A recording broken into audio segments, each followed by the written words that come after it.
tudo bem com vocês? Eu sou a professora Patrícia Magalhães, sou professora da Rede Municipal de Hortolândia e da Rede Estadual do Estado de São Paulo e eu tô aqui hoje para falar para vocês de um tema muito legal. O tema de hoje é Halloween. Você conhece essa festa? É uma festa de tradição norte-americana que remonta séculos atrás e teve origem na Europa, mais especificamente na Irlanda e nos países e nas ilhas circunvizinhas. Elas vieram para cá com os imigrantes irlandeses quando vieram para os Estados Unidos e você vai conhecer um pouquinho mais da história do Halloween hoje nesse vídeo. É uma festa cultural e é muito importante, como a gente já falou, conhecer a história e a cultura não só do nosso país, como do mundo.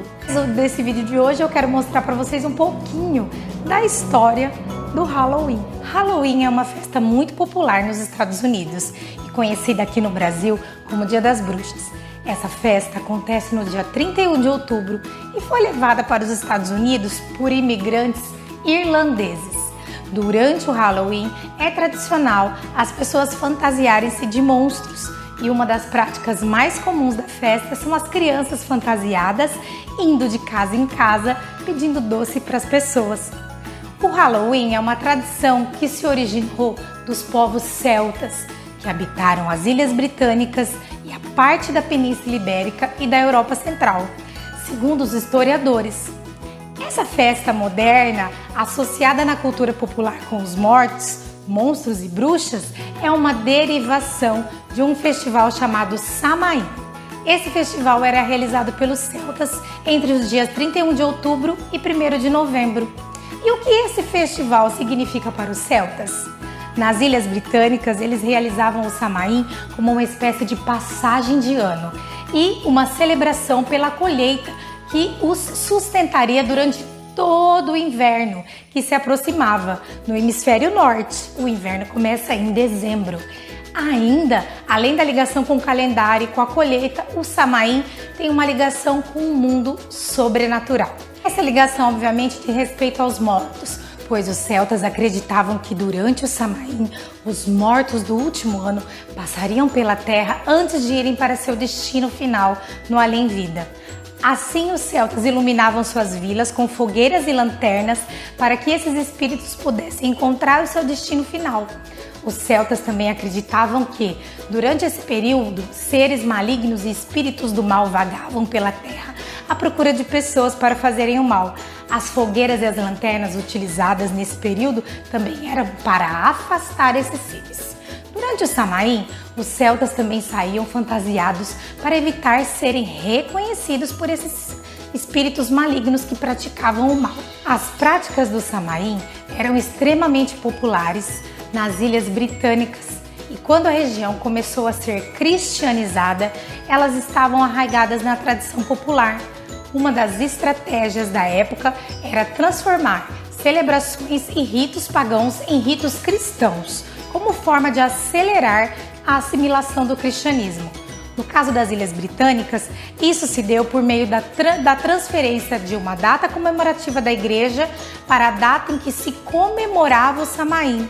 No século VIII, por meio do Papa Gregório III e Gregório IV, ficou instituído que em 1º de novembro seria celebrado All Saints' Day, o Dia de Todos os Santos.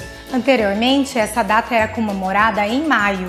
Não se sabe se a igreja transferiu a festa para essa data como uma forma de acabar com o Samhain, mas sabemos que isso criou uma tradição religiosa cristã que absorveu os elementos do paganismo e transferiu para a prática religiosa cristã. A mistura de elementos pagãos e cristãos é que deu origem ao Halloween. No caso das Ilhas Britânicas, Inglaterra, Escócia, País de Gales e Irlanda, isso deu origem ao All Hallows Tide, um período que se estendia de 31 de outubro a 2 de novembro em homenagem aos mortos. Dentro desse período existiam as seguintes celebrações: All Hallows Eve, que acontecia em 31 de outubro e era comemorada como a véspera do Dia dos Santos.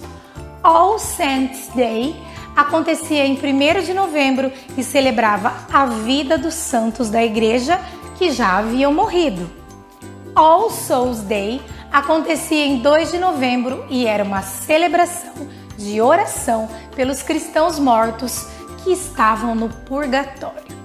Com base na mescla da cultura pagã com a cristã, foram realizadas celebrações que acabaram dando origem ao Halloween entre o final da Idade Média e o final da Idade Moderna.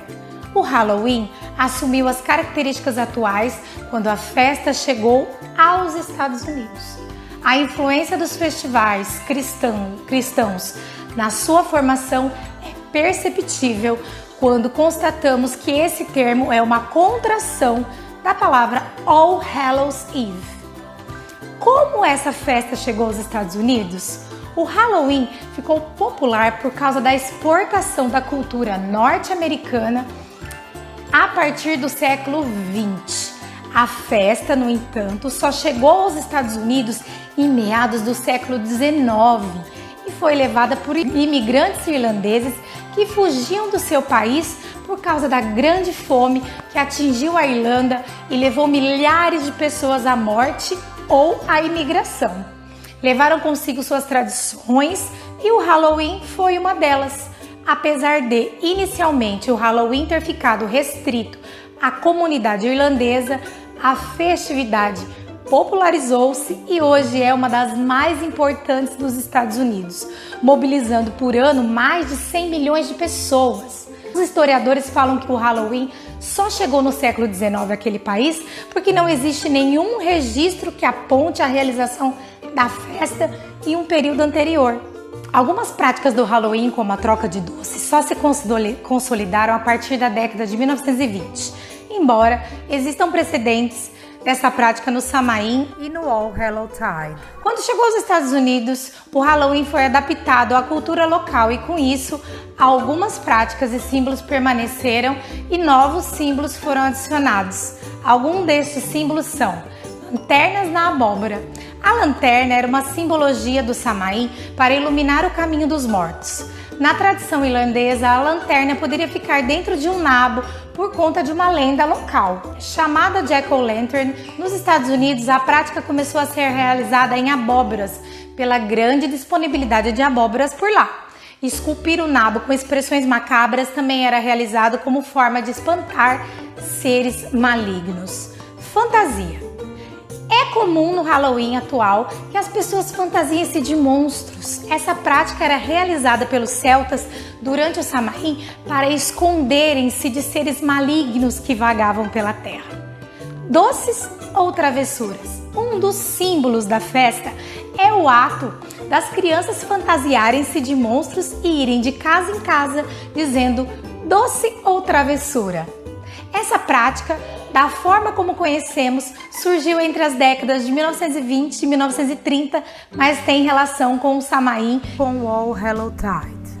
Já aqui no Brasil, nas últimas décadas, temos presenciado o fortalecimento da comemoração do Halloween na forma como os norte-americanos o celebram. Aqui, esse dia é conhecido como Dia das Bruxas e é também marcado por festas nas quais as pessoas se fantasiam de monstros, tais como vampiros e zumbis. Em alguns lugares do país, as pessoas reproduzem a prática e a tradição de distribuição de doces. Essa penetração da cultura norte-americana, no entanto, gerou algumas reações de pessoas favoráveis a fazer um resgate de elementos da tradição folclórica do Brasil. Pensando nisso, foi aprovada em 2003 a Lei 2762, que determina o dia 31 de outubro como o Dia do Saci. A ideia é celebrar e exaltar o folclore brasileiro. Esse foi o nosso vídeo de hoje, eu espero que vocês tenham gostado. Deixa aí nos comentários se você já conhecia a origem do Halloween, se não, você me conta aí como é que foi conhecer essa cultura. Grande beijo pra vocês, coração, e até o próximo vídeo. Tchau!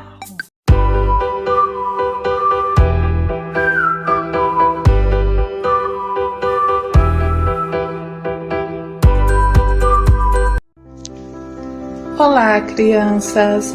Aqui é a professora Elaine e hoje eu vou contar para vocês a história de João e Maria, escrita pelos irmãos Grimm. Era uma vez, às margens de uma grande floresta há muito tempo, uma cabana pobre, onde moravam dois irmãos, João e Maria, junto com sua madrasta e seu pai, que era um lenhador. A vida sempre fora difícil na casa do lenhador, mas naquela época as coisas haviam piorado ainda mais, pois já não havia comida para todos. O lenhador já não sabia o que fazer quando a sua esposa sugeriu que na manhã seguinte dessem a João e Maria um pedaço de pão, depois o levassem à mata e lá os deixariam. O lenhador não queria nem ouvir falar sobre aquele plano tão cruel, mas a mulher esperta e insistente conseguiu convencê-lo. No aposento ao lado, as duas crianças tinham escutado tudo e Maria desatou a chorar. João a acalmou e esperou que os pais estivessem dormindo, saiu da cabana, pegou um punhado de pedrinhas brancas que brilhavam ao clarão da lua e as escondeu no bolso. No dia seguinte, as crianças foram com o pai e a madrasta cortar lenha e lá foram abandonados. Porém, João havia marcado o caminho com pedrinhas. Os dois conseguiram voltar para casa. O pai ficou contente, mas a madrasta não, e mandou os dois dormirem trancando a porta do quarto. Novamente, a madrasta chamou o lenhador e disse que levaria as crianças no outro dia para outro lugar da floresta e lá os abandonariam. João e Maria ouviram a conversa, mas o menino não conseguiu sair para pegar as pedrinhas, pois a porta estava trancada. No outro dia, antes de saírem para o passeio, receberam para comer um pedaço de pão velho. João, em vez de comer o pão, guardou e, ao caminhar para a floresta, ele jogava as migalhas de pão no chão para marcar o caminho da volta. Chegando a uma clareira, a madrasta ordenou que esperassem por ali até que ela escolhesse algumas frutas. Mas o tempo passou e ninguém voltou para buscá-los. Então, os dois saíram à procura das migalhas de pão para voltar para casa. Só que os passarinhos tinham comido todas as migalhas de pão deixadas pelo caminho. As crianças então começaram a andar até que chegaram a uma casinha toda feita com chocolate, biscoitos e doces. Famintos, eles começaram a comer. Mas de repente apareceu uma velhinha dizendo que lhes daria algo para comer. Eles comeram tanto que adormeceram. Quando as crianças acordaram, achavam que estavam no céu, parecia tudo perfeito. Porém, a velhinha era uma bruxa malvada que aprisionou João numa jaula para que ele engordasse para poder devorá-lo, e fez da pobre e indefesa Maria a sua escrava. Todos os dias, João tinha que mostrar o dedo para que ela sentisse se ele estava engordando. O menino, muito esperto, percebendo que a bruxa enxergava pouco, mostrava-lhe um ossinho de galinha, e ela ficava furiosa, reclamava com Maria. A bruxa, vendo que o menino não engordava, começou a preparar um banquete para comê-lo assim mesmo. Então pediu para que Maria entrasse no forno para ver se já estava quente. Ela pretendia fechar o forno quando Maria estivesse lá dentro para assá-la e comê-la também. Mas Maria percebeu a intenção da bruxa e disse que não podia entrar no forno, pois não sabia como fazer.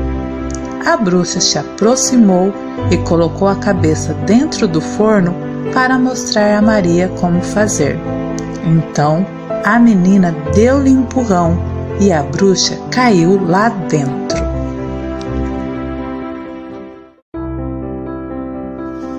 Maria então rapidamente trancou a porta do forno, deixando que a bruxa morresse queimada, e logo foi libertar o seu irmão. Estavam muito felizes e tiveram a ideia de pegar as pedras preciosas que a bruxa guardava e ainda algumas guloseimas. Os dois encheram seus bolsos com tudo que conseguiram e partiram rumo à floresta. Depois de muito andar, começaram a reconhecer o caminho. Viram de longe a pequena cabana onde moravam. Ao chegarem perto, encontraram o pai triste e arrependido. A madrasta havia morrido de fome e o pai estava desesperado com o que fez com seus filhos. Quando o pai viu seus filhos, ficou muito feliz e foi correndo abraçá-los. João e Maria mostraram-lhe toda a fortuna que traziam nos seus bolsos. Agora não haveria mais preocupação com dinheiro e comida, e assim foram felizes para sempre.